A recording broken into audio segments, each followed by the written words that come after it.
to the GetRealWealth.com radio show, where wealth means a lot more than just building a second stream of income. Listen and learn how 70% of the millionaires in America used real estate to create a lifestyle that most people only dream about. A lifestyle that includes good health, family, romance, travel, charity, and all the other parts of a balanced life. Now, here is your host, real estate investor and mentor, Steve Davis. Good afternoon and welcome to the GetRealWealth.com radio show. I am your host, Steve Davis. And as always, we're here talking about creating a life that's worth living by building wealth with real estate. It accounts for 70% of the millionaires. It is 70% of the people who retire successfully used real estate as their main vehicle. So we talk a lot about that. And we also talk about all the parts of a balanced life, because it's not just enough to make money. I know tons of people who make tremendous amounts of money, but they're broke in the other arenas of their lives: fitness, relationships, family, romance. There's nothing there but money. All their relationships are transactional, in other words, based on money. That's not the way to live. So we're talking about leading a balanced life that includes family, fitness, romance, travel, constant growth, spirituality, and so on. Today I want to talk to you about something that is, to me, kind of funny. After the show yesterday, and I re-listened to the show yesterday, and she's right, my wife came to me and said, "Man, you're harsh on the radio." Well, I thought, that was kind of harsh of you to say that. But I realized this is a family thing. It's something that our family does. And I started to re-listen to the show, and like I said, I was like, that is a harsh statement. But it's only harsh to certain people. The people that it's going to seem harsh to are the people who are, the only term that I can use is delusional. They are, in other words, if something's true, how could you ever be offended by somebody pointing it out? You can't be offended. If you're offended by the truth, there's a problem. See, I grew up with my father, obviously, who was in the Army and then a police officer for 20 plus years. There was no, as he called it, mealy mouth communication in our house. Everything was blunt, straightforward, and honest, even if it was painful. I remember one time saying, I think I was in 6th or 7th grade, and I said, I'm having some trouble in math. And my dad goes, "No, you're not. You're failing." And I was like, yeah, that's true. That is the truth. I mealy-mouthed it by saying I'm having some trouble in math, but the reality was I was failing. But I will tell you this, after that conversation and a little mentoring, I suddenly turned into a math whiz. The honesty of his comment changed my life, because it was so brutal and honest. If he had been mealy-mouthed, again, that's his term, and just kind of skirted the issue, would he have solved my problem? I don't believe so. Or if it would have solved my problem, it would have taken months to solve it. See, I'm a very time-sensitive guy. I've told you that before. I don't want to waste months. I want to know the truth immediately. And then I want to make changes to solve that negative truth and get a new truth, which was the very next test I took, I got an A on, because I was now living in reality. See, the thing about harsh comments, as my wife called it, is they're honest. And so you can almost interchange those words. Honesty and harsh are, I think they're interchangeable words. That I'll give you an example of me lying. I guess I better say that then the opposite of harsh is to lie. Mealy-mouthed is lying. If you're mealy-mouthed, you're a liar. If you're harsh, you're probably telling the truth in more cases than not.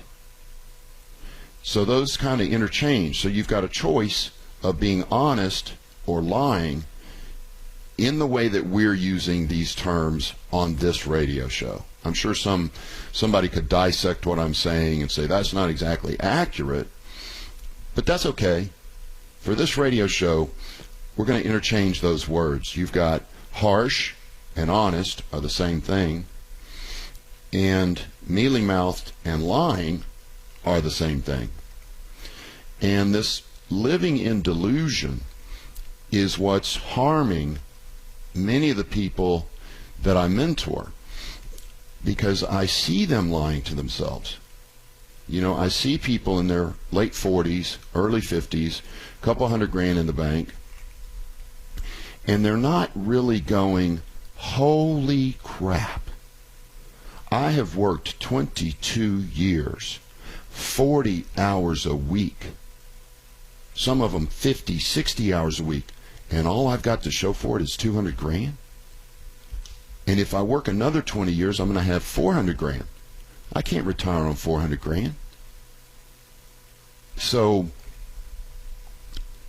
they're living delusionally. They're deluding themselves. They keep from facing the reality because to them the truth is painful. So let me tell you why my family, I believe, my family, my son, my daughter, many of you would call them brutal too, the way that they just blurt out the truth. But you know who's the most brutal? Little kids. They haven't been taught to lie yet. Remember, lying is a taught behavior. The example I can give you is a very close friend of mine showed a picture of herself to her classmates.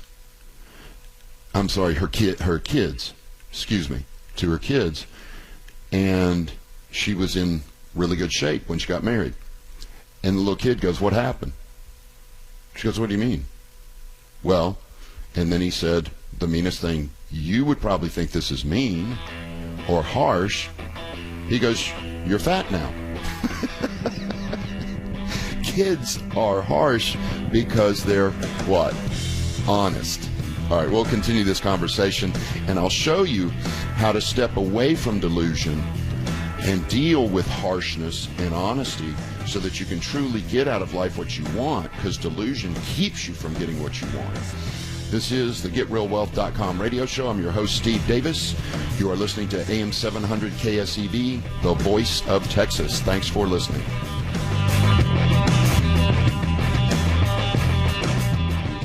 Did you know that 70% of the millionaires in America used real estate as their main investment vehicle? You can and should have some real estate in your portfolio. This is Steve Davis, host of the GetRealWealth.com radio show. Starting with bad credit and no money at age 27, I began investing in real estate. By 30, I was retired. I will be explaining this at a free 2-hour introductory workshop this month. If you would like to attend, go to GetRealWealth.com. That's GetRealWealth.com. Thank you for listening.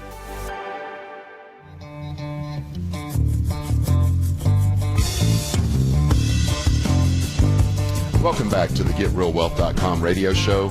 Obviously, you can find us online at GetRealWealth.com. Check out our free introductory workshop. If you're asking the question, how do I get started in real estate investing? That's a good place to start. Check out our free introductory workshop.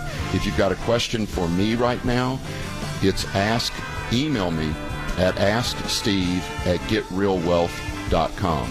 Ask Steve at getrealwealth.com or call me 281-558-5738, 281-558-KSEV. And don't worry about the subject matter I'm covering. If you've got a question about something else, like real estate, part of real estate investing, you can call now. Don't worry about it. Just give me a call, 281-558-5738, and I'll get that answer to you. So we were talking about that little funny story of the, second grader going, oh, by the way, you're fat. She didn't know, which I have no idea how that occurs, because it's the first thing you see when you see a person. So, but it's that example of living in delusion. And this is a very intelligent person. I want to say that. Delusion hits everybody. I don't want you to say, oh, that's dumb, blah, blah, blah. No, not at all. Very, very intelligent person. But we all do it. I know I do it.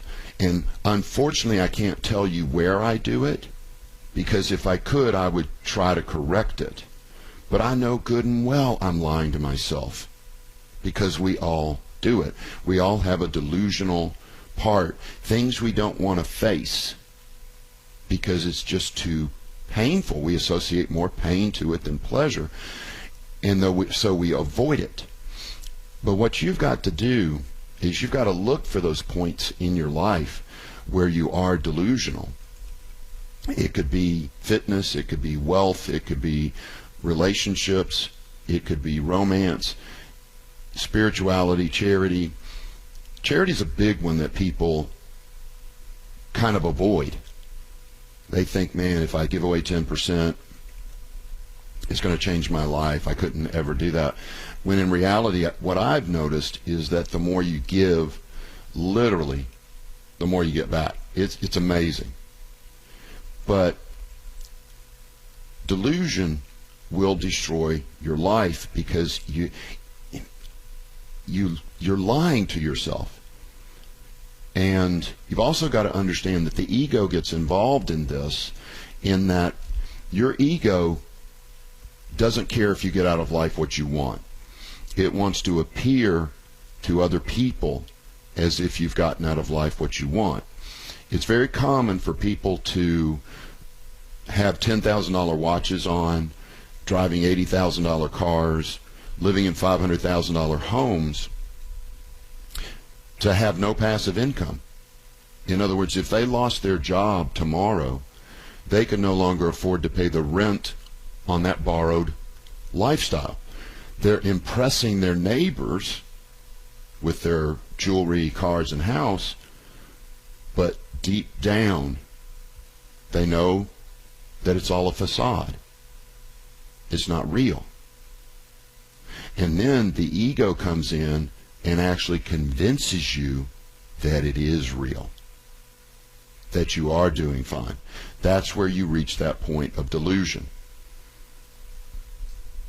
And to control that, you've got to constantly measure everything, so you have an objective point of view as to where you're actually at.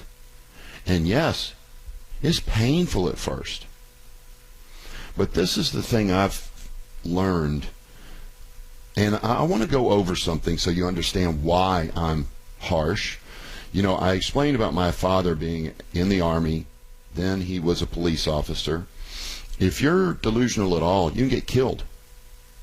If you lie, you can get killed. Then my second mentor, Colonel A.I. Thomas, United States Marine Corps, retired. He was also very straightforward, very honest. Because if you're in a combat situation and you're mealy-mouthed or you lie, people die. You talk about integrity. You got to have perfect integrity to be a good soldier, Marine, sailor, airman. My third mentor, Top Fisher, another U.S. Marine, retired. Then, in Paris Island, I met my drill instructor, Sergeant Rude, and yes, his last name was Rude. He was not yelling at me all the time. he was yelling at my behaviors that would have gotten me killed in a combat situation. Straightforward, honest, brutal, harsh. And I am so happy that I had those men in my life to be straightforward, honest, brutal, and harsh. But can you see why my family is the way it is? Why we tell the brutal truth no matter what? Now, do I still lie on occasion? Absolutely. Meaning, I've had people walk up to me that, how do I say this? I've said things like, "Oh, you look great," when inside I was going, "Good Lord, that's not even the same person." It's a lie. So sometimes it's polite to lie. To lie. I don't know how good it is. It certainly doesn't do them any good. It doesn't do you any good, but it avoids a fight, I guess. So we all do it. But straightforward communication, when you get used to it, and people will say, "Well, sometimes you're offending people." Okay? Do you know that once you get used to this type of honesty, this type of communication, this straightforward communication, you're going to actually get offended when people aren't harsh, straightforward. I get so frustrated. I mean, I hate the word offended, but I get like, "Oh, don't lie to me." You know, when I know I'm 25 pounds overweight and somebody goes, "Oh, you look great." Don't lie to me. I know I'm out of shape. I hate it. I'm going to use the word offended even though I don't like it. You get offended that people don't communicate with you honestly and straightforward. It becomes offensive. And you start to move away from those people, which is actually a good thing. And you actually like to hang out with people who are a little more straightforward, or as my wife calls it, harsh. So this is very closely related to something I shared last week from John Wooden, the incredible basketball coach. He said, in life, you're going to have pain. There's going to be the pain of discipline or the pain of regret. And so I liken this to the harsh comment, and I wrote it down here. You want to basically kind of take the word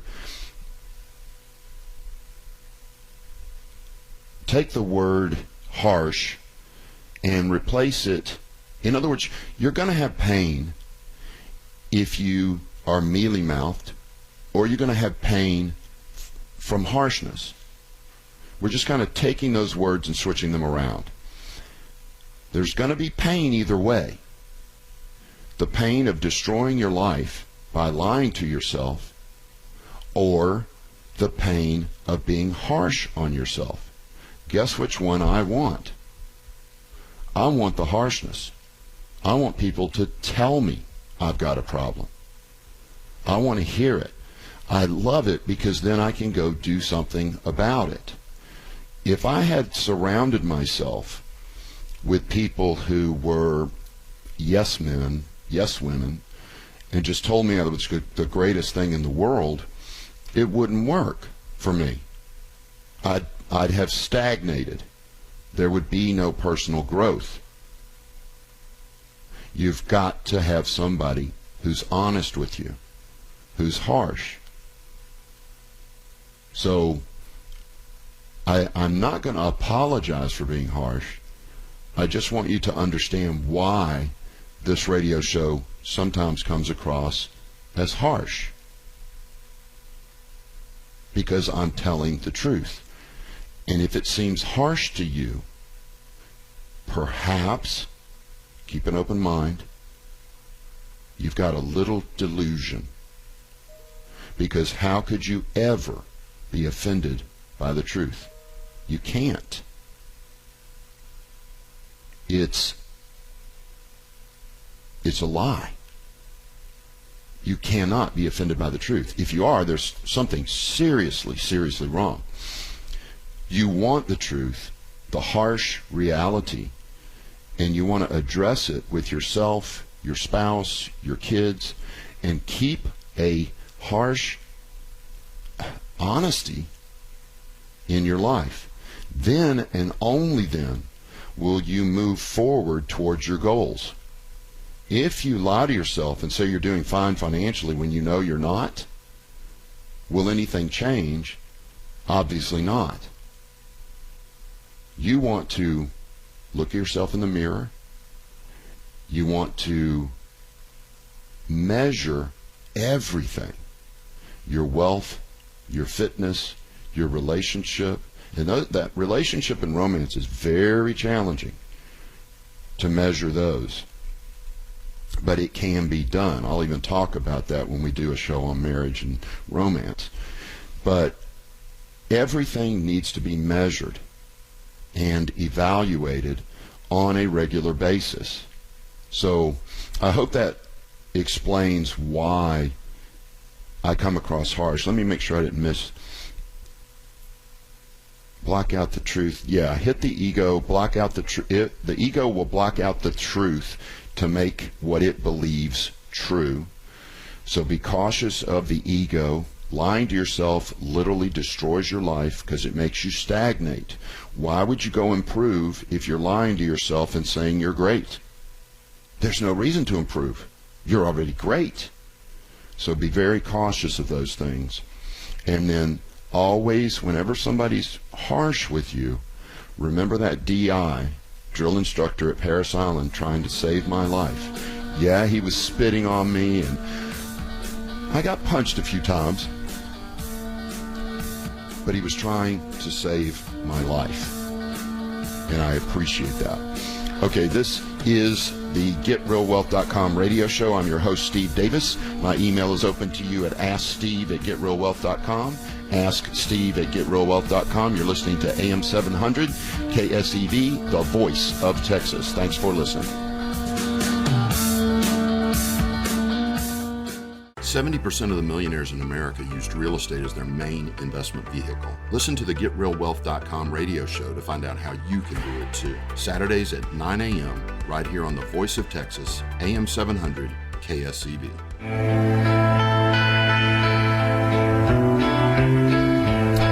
Welcome back to the GetRealWealth.com radio show. I'm your host, Steve Davis. My email is open. It's AskSteve@GetRealWealth.com. AskSteve@GetRealWealth.com. Even if I don't answer your question on the air, I will answer it myself right after the show as a rule. Today it's going to be a couple hours after the show because I have an appointment, but I will get to it, and it will be from me. AskSteve@GetRealWealth.com. If you would like to, you can call in. It's 281-558-5738, 281-558-KSEV. So this is a really good question here. We're going to call, I guess I can give his first name. There's not too much private information here, but he's got a unique first name. So I'm just going to call him Mike. Mike has emailed me and he says, look, my wife and I love your show, been listening when we can, and we just finished episode 7. Our hesitation to investing in real estate is the fear, I'm throwing in the word fear, of purchasing a property and the value going down after purchasing due to neighborhood growth or age of the population or whatever, or the interest rates going up, which I suspect that this 2020 election. I do live in the West Houston area. How are you able to foresee or anticipate what's going on? Now, this is a question I love, and this is a harsh answer. Let me reread the actual question. How are you able to foresee, anticipate what's going on? You can't. You can't. That's all speculation. So what you do, Mike, is you You have to understand this. We make money in both the up and down markets. Guess what we're praying for right now, Mike? Another collapse, another recession. We love the recession. We make more money in the recession than we do in the up market. Now, I get it. We all make money in the up market. Yay, it's the up market. But when that crash comes, we make even more money. We're able to buy more properties because the down payments on the properties drop dramatically, more than half in many cases. In other words, if I'm averaging $18,000 down, yeah, it's more than half. I'm probably going to average $6,000 down in a down market, with a bunch of them being zero down because the prices have dropped. So here's another way to look at it. Let's say you're in the up market like we are now, and you buy a home. You buy a $200,000 home and you have 170 in it. That's purchase price, rehab, and closing costs. It drops in value by $60,000. You now bought it for 170 and it's worth 140. Who cares? It means nothing to you, Mike, because did the rents drop?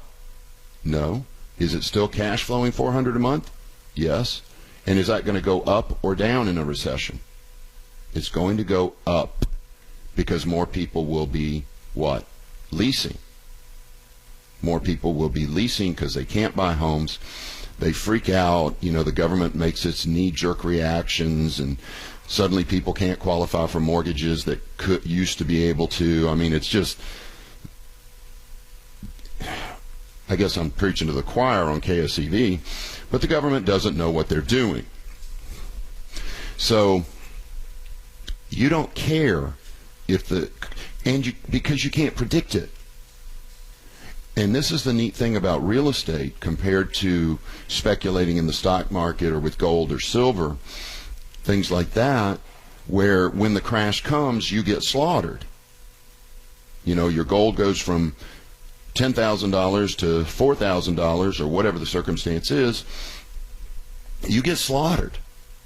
Well, with real estate, when your property values drop, you don't care because it's still what? Cash flows. And you're able to get through the recession with your cash flow and wait for the prices to go back up. But while you're waiting for the prices to go back up, what are you doing, Mike? You're buying every piece of real estate you can get for $60,000 less than you bought that one.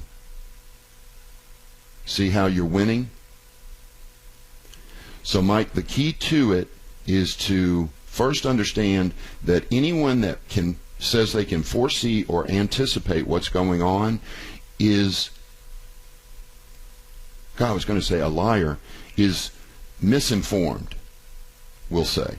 Some of them will be liars, but the majority of them are just misinformed. They think, there's so many people out there that think that investing is about predicting the future. Well, so far nobody's been able to do that I know of. So you don't speculate.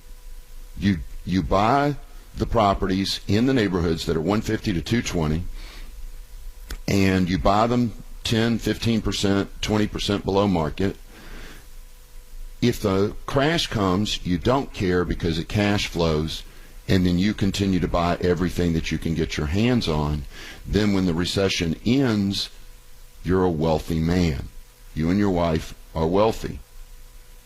So, Mike, and I know that's not your real name, I really appreciate the email, and I hope that helps.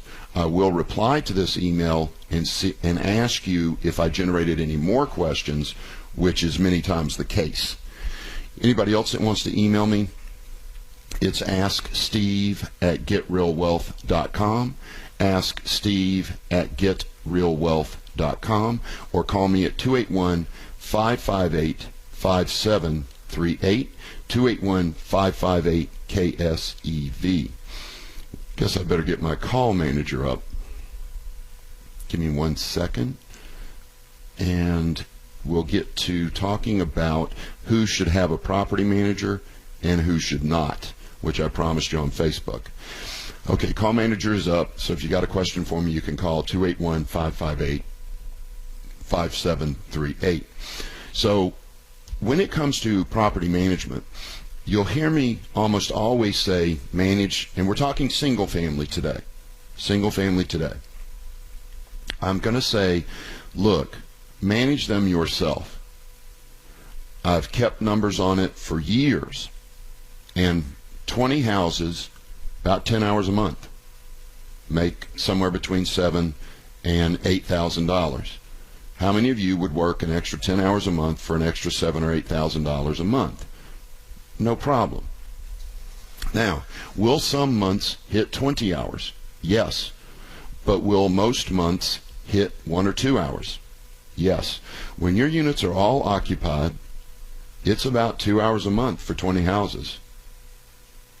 Then when you have a vacancy or 2 vacancies, boom, you might work 20 hours that month. But the average is going to be 10 hours or less for $7,000 or $8,000 a month income.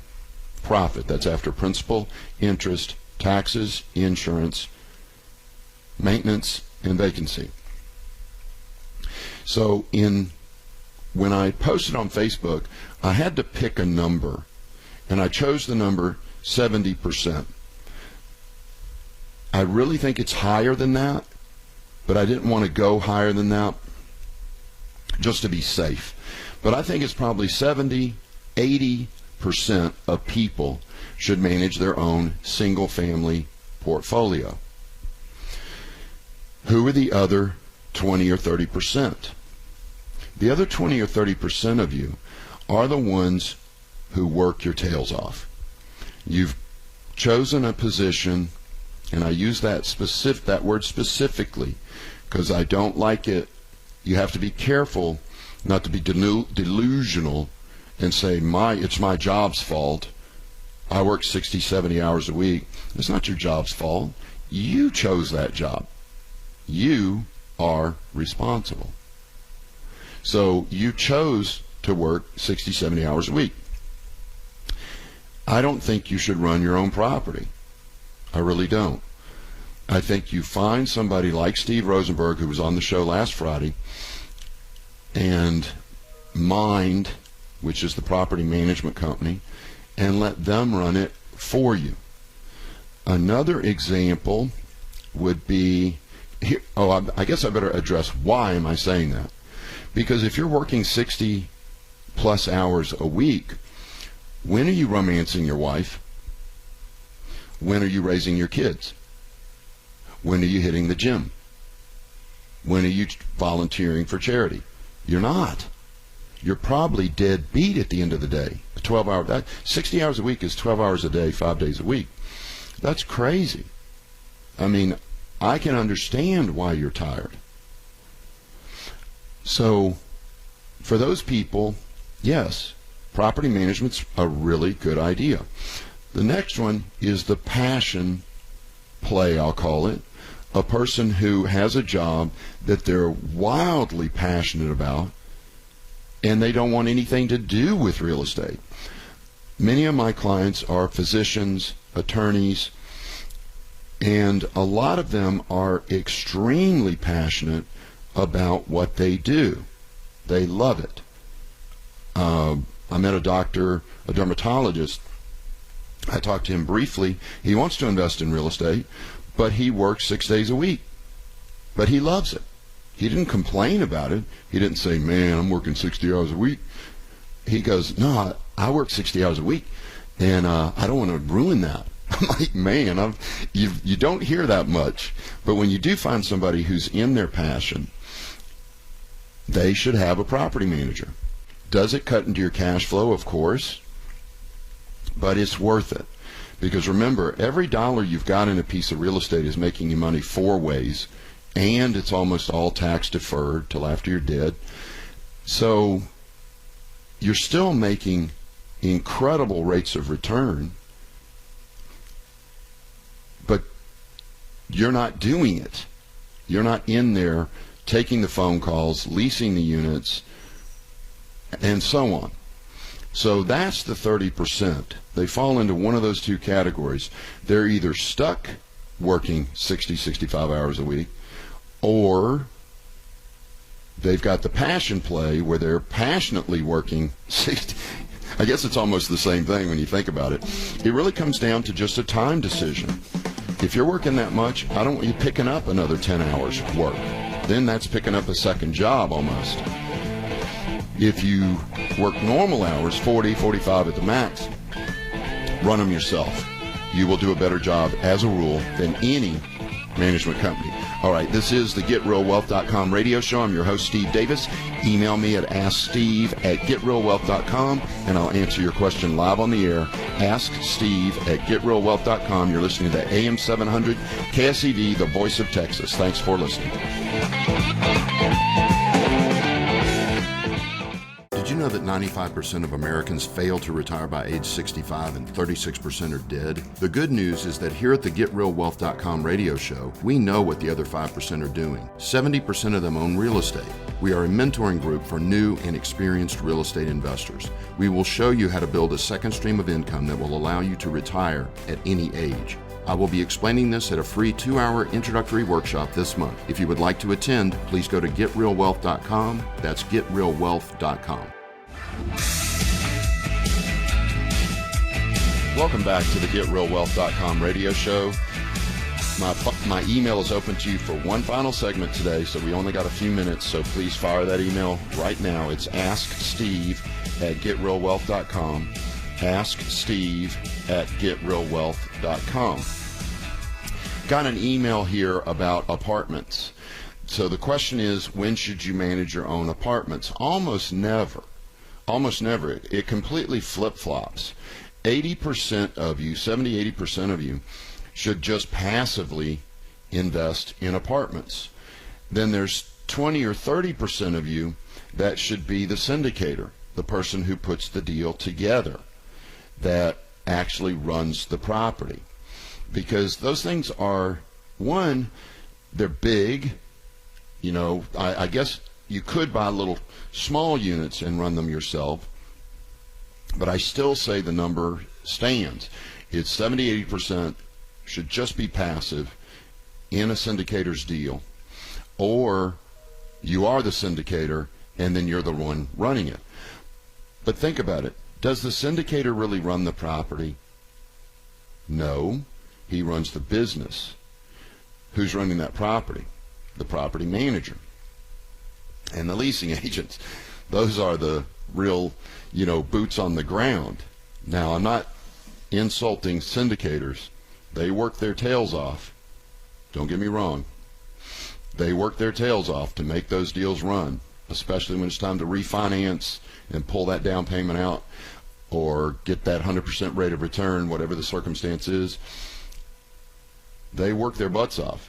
But it's really the property managers that are the boots on the ground, leasing, dealing with the tenants, and so on.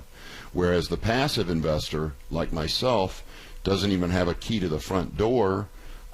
Like I said, I was in almost 4,000 units. It was 11 apartment complexes. I only saw 3 or 4 of them and only went inside 2 of them. And that wasn't for an inspection. It was just for a meeting. It was just for a meeting. So 70-80% of you should just be passive. And the other 20 or 30%, like myself when I was younger, should be the syndicator, the person that puts the deal together. Okay? All right, let's see if we got another email here. Oh, I know what I wanted to cover. I got a question about property management. And I'm going to have to go from memory, so I'm going to kind of butcher this. But here was the gist of it. There's a book out there on real estate investing that says get a home warranty with a $50 deductible. Then in your lease, put the first $50 of any repair are the responsibility of the tenant. And the sales pitch is then the tenant just calls and takes care of everything with the home warranty. And when they pay their $50, all the repairs are done. And it sounds like a winner deal, doesn't it? But some of the answers to that particular question, this was off of Bigger Pockets, by the way. If you haven't been to Bigger Pockets, go check it out. It's a forum for real estate investors. I really enjoy it. I learned something from it. Is there some misinformation on there? Sure. But as a rule, if somebody does make a mistake, there's going to be 4 comments below it that correct the mistake. So it's pretty good information. Doesn't replace a mentor or anything like that, but I think it's a good supplement for any real estate investor. BiggerPockets.com. And no, they don't advertise with me. I have no financial affiliation with them. I just respect them and think it's a cool product.